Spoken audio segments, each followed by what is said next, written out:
c'est Younes Geoffroy, que je remercie aussi pour beaucoup de choses, mais aussi pour toute l'œuvre qu'il fait pour faire connaître les textes fondamentaux du Tasawwuf.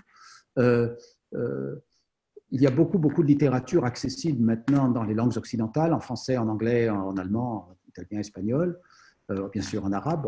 Parfois, la difficulté en arabe, c'est que les manuscrits ne sont pas édités correctement et les livres sont parfois un peu fautifs, mais voilà, il y a une grosse masse de littérature. Il y a des livres qui sont particulièrement utiles et j'ai cité Junaid, donc on peut avoir ses écrits spirituels, l'intégralité plus ou moins de ses écrits sous forme de livres de poche, traduits par Roger de Ladrière. Très importante lecture parce que c'est vraiment la première fois qu'une synthèse globale de la voie du Tasawwuf est proposée, à la fois du point de vue doctrinal et du point de vue de la réalisation pratique. Après, il y a beaucoup d'ouvrages, hein, mais moi j'ai une affection particulière pour les premiers maîtres de la voie Chadili, et donc en particulier Ibn Allah al-Iskandari, qui est vraiment un auteur assez prolifique de 6 ou 7 ouvrages qui sont disponibles dans les langues occidentales, dont les Lataïf al-Minan, qui sont traduits par Éric Geoffroy sous le titre La sagesse des maîtres soufis, je crois. C'est une lecture recommandée. Il y a aussi Al-Isqat, Tanwir, Isqat Tadbir, donc l'illumination par l'abandon de la volonté propre. Donc ça, c'est le titre qui a été donné. Hein. C'est l'abandon de la volonté propre, traduit par Abdallah Penaud. Ça aussi, c'est disponible. Donc voilà, ces ouvrages-là sont importants.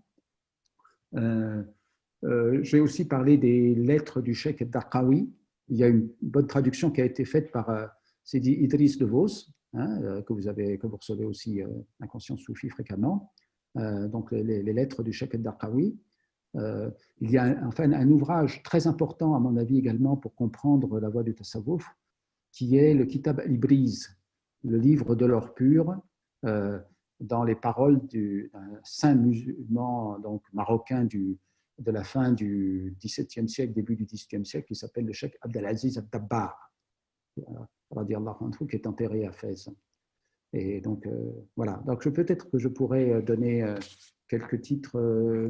Juste un conseil pour terminer. Il vaut mieux lire peu et relire et de façon approfondie que de collectionner les lectures de façon superficielle. Parce qu'en fait, tous les maîtres disent la même chose, sous des formes différentes, et ils font tous un rappel à l'essentiel.